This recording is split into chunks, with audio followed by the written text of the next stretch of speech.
Hello folks, this is Joseph P. Farrell and we're continuing our video blog series on gold, bearer bonds, audits, speculations, and really wild speculations. And the speculations and really wild speculations will come tomorrow in the final video blog in this little series. But today I want to talk about Germany, Switzerland, and India and their recent calls for an audit and an attempt to repatriate their gold reserves out of the American Federal Reserve System and back to those countries. All right, let's start with Germany. Germany, according to the articles that I have linked in this series of video blogs on the website, Germany has a staggering 3,396.3 tons of gold in its reserves. But the interesting thing is, according to this very same article, approximately 60% of that is actually stored outside of Germany itself, much of it in the Federal Reserve Bank of New York. All right? Now, in the news and views of from the Nefarium on Thursday, May 17th, I mentioned the fact that the German parliament wants the Bundesbank to audit Germany's gold reserves. In other words, this means that they will have to go to all of the foreign countries that hold German gold reserves and actually see physically how much gold is actually there before Germany would repatriate that gold.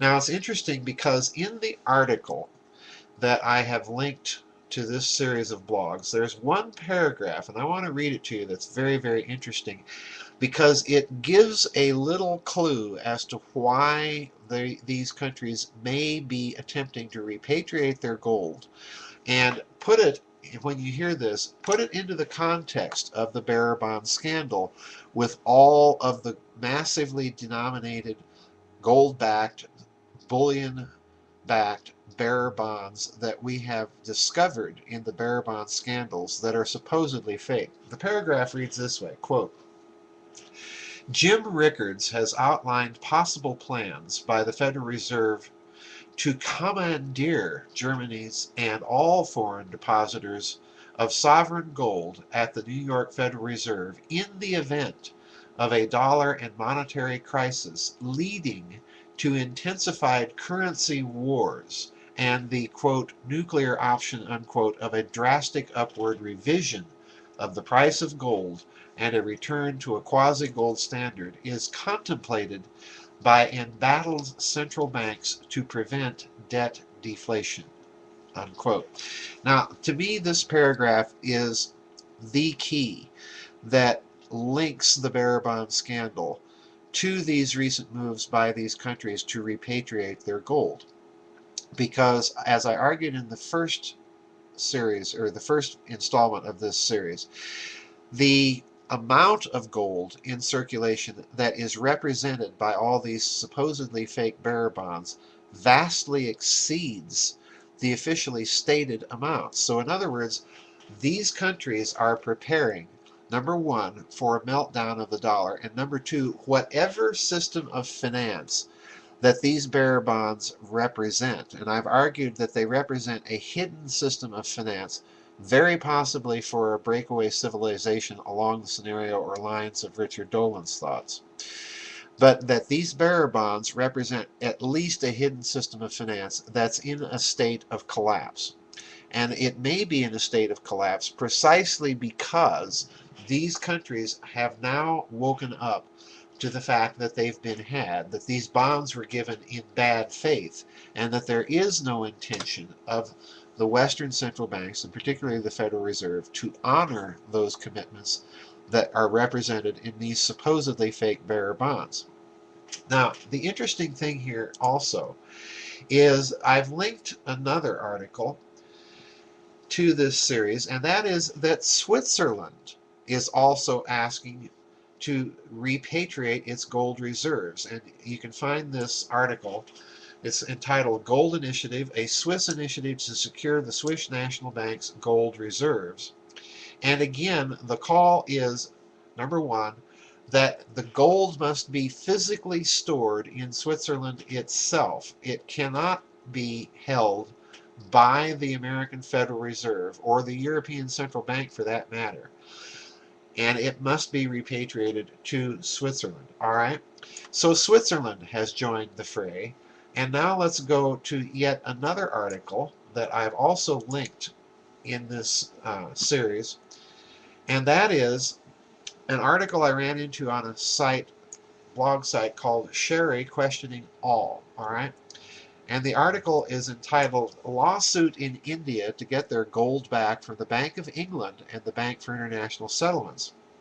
Apparently, there is a lawsuit now in India requiring the Indian Central Bank to repatriate its gold to India. And that, I think, is very significant because, if you recall, I recently blogged about the fact that India and Iran have worked out a bilateral agreement that India would pay for any trade with Iran, specifically for oil, in either rupees or in gold. And this, too, I think, is heralding a coming currency war. These countries are making definite moves, signaling definite moves, by wanting their gold back, to move away from the dollar as the reserve currency of the world and install another system entirely. So India has joined the fray now.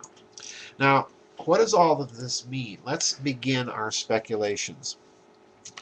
First of all, we note that these calls for gold to be repatriated to these countries that have significant gold reserves have followed in the wake of the bearer bond scandals with all of these supposedly faked gold-backed bearer bonds that were issued by the Federal Reserve principally. All right. So in other words, I think in part the move of these countries is in response somehow to that bearer bond scandal. All right. That's the first thing. So let's speculate on what it means. There is a lot of speculation out there regarding this financial system and its apparent implosion. And I mentioned in the first installment of this series, the White Dragon scenario, the kind of messianic elite stepping in to fix the system and make everybody happy and give everybody lots of money. All right. And my principal problem with that scenario is you have one elite replacing another elite, and they're both financial elites. I think it is possible, since you have Germany kind of leading the crusade in Europe to repatriate its gold reserves, I think this is another significant indicator that there's some real division between the German-influenced European Central Bank in Europe, the Bank of England on the other hand, and the American Federal Reserve. So to put it slightly differently, I think we could be looking at the minimum, at least, of some sort of factional infighting between the European financial elite, or if we want to call it by a much more familiar term, the Rothschild interest, and the American financial elite, represented by the Federal Reserve and epitomized, of course, by the Rockefeller family. All right? At the minimum, I think this is what might be going on, that this move away from the dollar and toward repatriation of the gold-backed reserves is in response to the collapse or apparent collapse that these countries may feel is coming of the Western financial system that is represented in part by all those fake bearer bonds. Now, we need to recall something about those bearer bonds. And this is a very important point because, again, it's coupled with and linked to the story of gold. We know by now that the bearer bonds pretend or portend to be backed by bullion. These bearer bonds were issued by the Federal Reserve allegedly in the 1930s and supposedly were bullion backed. Now, the interesting thing is that during the 1930s, the nationalist Chinese government, the Kuomintang, actually did give some of its gold reserves to the Federal Reserve for safekeeping in the event of a Japanese invasion, which eventually, of course, occurred. In return, apparently, the Federal Reserve did issue to the nationalist Chinese government some sort of certification that they were holding these gold reserves for the nationalist Chinese government. After World War II, you had Operation Golden Lily and various American attempts to recover some of that bullion that was stashed by Japanese General Yamashita in the Philippine Islands. And again, there are indicators that various governments, the Japanese government, the United States government, issued bonds against these gold reserves. And also, this is a very important point, and this is a documented point. President Truman took the decision that this recovered gold would remain secret. In other words, it became a kind of hidden political covert action slush fund. And that means, in effect, that the scenario that I've been proposing is essentially true. That this represented a hidden tier or hidden system of finance that was used by the American government, by the military industrial complex, as it were, as a financing mechanism for its covert operations and activities. In other words, it became the financing mechanism for essentially a breakaway civilization. Now, the gold, in other words, was tied to the issuance of securities of some sort. All right. Now, these countries, by asking for their gold reserves to be repatriated, are doing something very significant. And I want to go back to what I said in the News and Views from the Nefarium on Thursday, which was that this gold apparently was sold and resold several times, so that in effect the central banks that were entrusted with it used it, and in selling it and reselling it so many times, essentially put vast amounts of liens on that gold.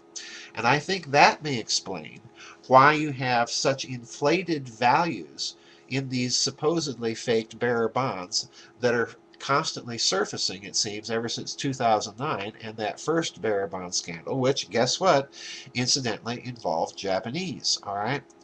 So I think all of this is tied together, and these nations now realize that they have been had, and this is the reason they're calling for their gold to be returned to them. Now, the problem that this poses for that hidden tier of finance is they cannot afford a full and open audit, because that would expose that whole system. It would expose their dealings in it, and it would expose even the operations that they may have mounted with it.